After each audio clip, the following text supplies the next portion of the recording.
Do I have that commitment from you? Welcome to Noble Black News. Tonight, we bring you a harrowing report on recent terrorist attacks in Nigeria. At 8 p.m., terrorists struck a train, unleashing explosions and gunfire, leading to a chaotic and devastating scene. Meanwhile, in northern Nigeria, the Kwawa area faced a brutal assault from ISWAP, resulting in the tragic loss of 15 fishermen.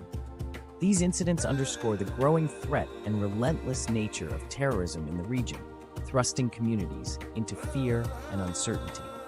As we delve deeper, we'll explore the historical context of these attacks and how they have evolved over time, shedding light on the broader implications for Nigeria and the international community. To fully grasp the magnitude of this violence, we must journey back to 2011.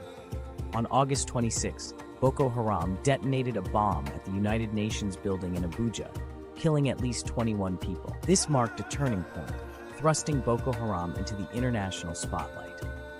Fast forward to April 2014, the suburb of Nyan. Passengers remained unaware of the imminent danger as security personnel on board stayed vigilant, but detected no immediate threats. At 8 p.m., the terrorists struck.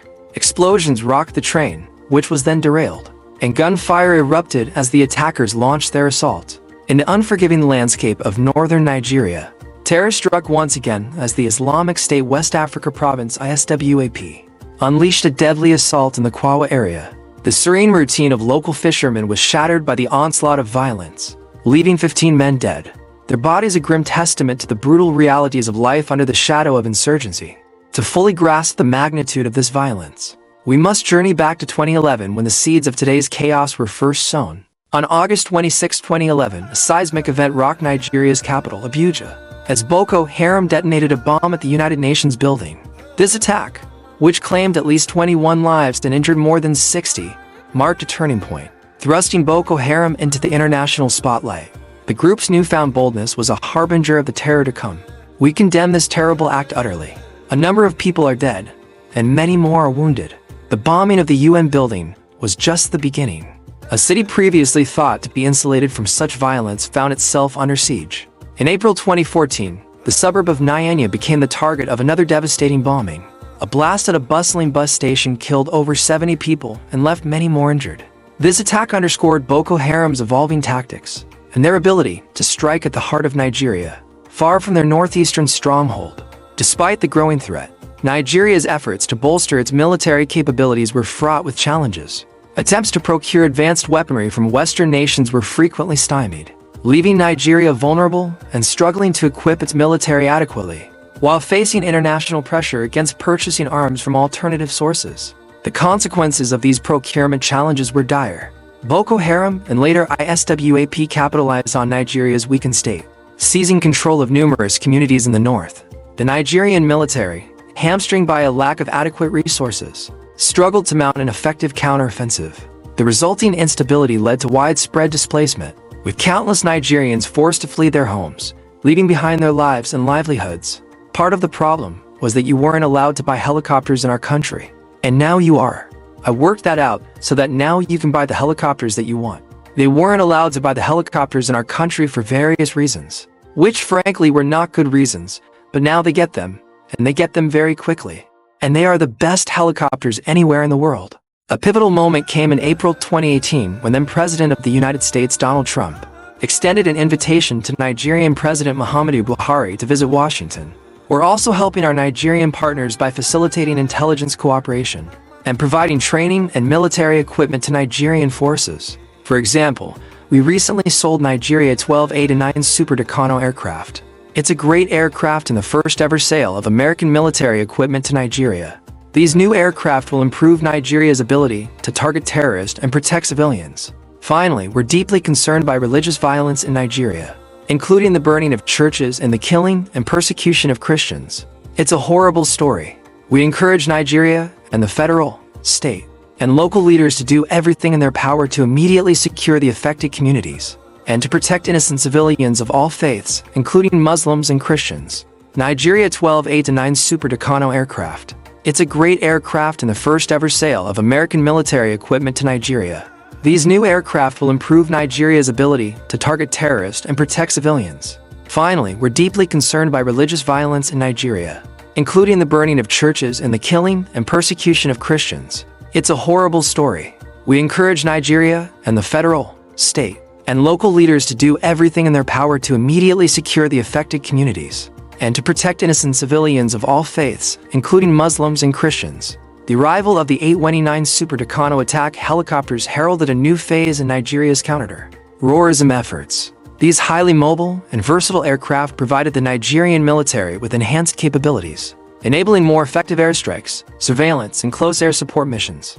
This technological boost was instrumental in regaining control over territories previously held by Boko Haram and ISWAP. Yet, the recent attack in Kwawa and the subsequent issuance of a quick notice to nearby communities serve as a chilling reminder of the persistent threat these groups pose. On March 28, 2022, a train carrying over 390 passengers, including prominent individuals such as the managing director of a major bank and several politicians, departed from the central station in Abuja, the capital city of Nigeria. The train was bound for Kaduna, a key city in northern Nigeria. Passengers were seated, and the journey began smoothly at 6:30 p.m.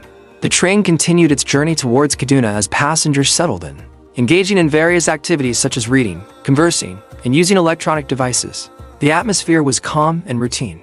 By 7 p.m., unbeknownst to the passengers and crew, terrorists had begun positioning themselves for an attack along the train route. The terrorists, who had been planning the attack for some time, finalized their preparations to intercept the train. At 7:45 p.m., the train approached the targeted area. Passengers remained unaware of the imminent danger as security personnel on board stayed vigilant, but detected no immediate threats. At 8 p.m., the terrorists struck. Explosions rocked the train, which was then derailed, and gunfire erupted as the attackers launched their assault. Panic ensued among the passengers. Many tried to find cover, while the crew attempted to manage the chaos and protect the passengers. By 8:15 p.m., the immediate aftermath revealed the scale of the tragedy. At least 8 passengers were confirmed dead due to the explosions and gunfire. Several passengers sustained injuries of varying severity. Approximately 60 passengers were abducted by the terrorists and taken to an unknown location. At 8:30 p.m., security forces began to respond, and communication was established with emergency responders and security forces. Some passengers managed to escape the train and flee to safety, while others were trapped inside or taken hostage by the terrorists. Efforts to secure the area and rescue the passengers commenced. As medical teams tended to the injured, the full scale of the attack started to become clear. As officials gathered information from survivors and assessed the damage, the Abuja-Kaduna train attack marked a tragic and violent incident in Nigeria's ongoing struggle with terrorism. The attack resulted in significant casualties and injuries, highlighting the urgent need for enhanced security measures on critical infrastructure. The nation mourned the loss of lives and grappled with the implications for future transportation safety. This tragic event underscored the importance of vigilance and robust security protocols to protect citizens and critical infrastructure from such devastating acts of terrorism. I don't think people should underrate what happened in Libya. 4 of Gaddafi's people were recruited from the Sahara. They were taught nothing other than to shoot and kill.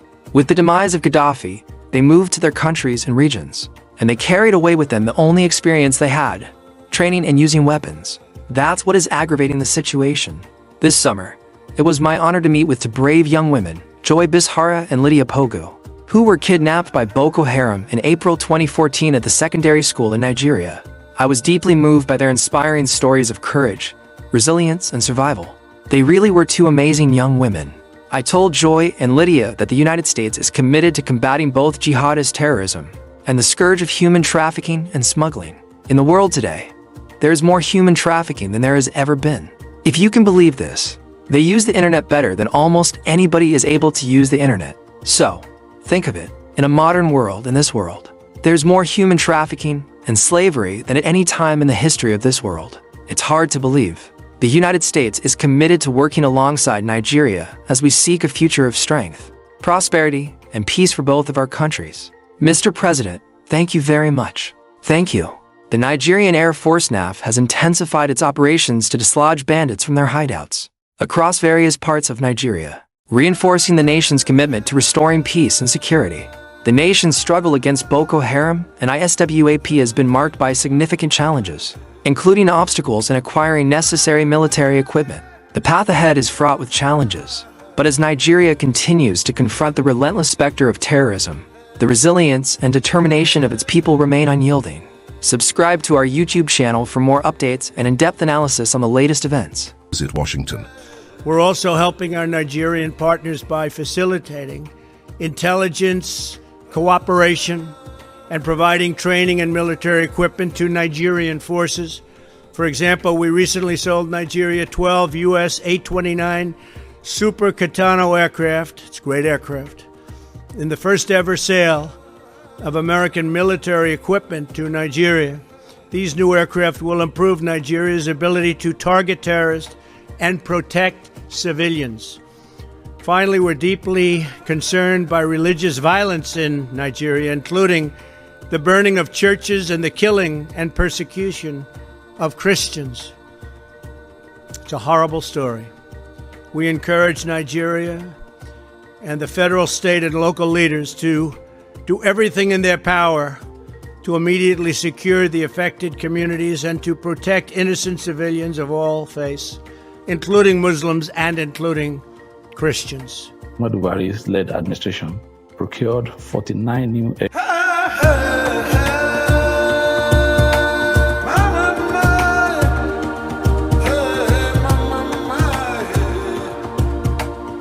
Welcome to Noble Black News, where empowerment meets truth.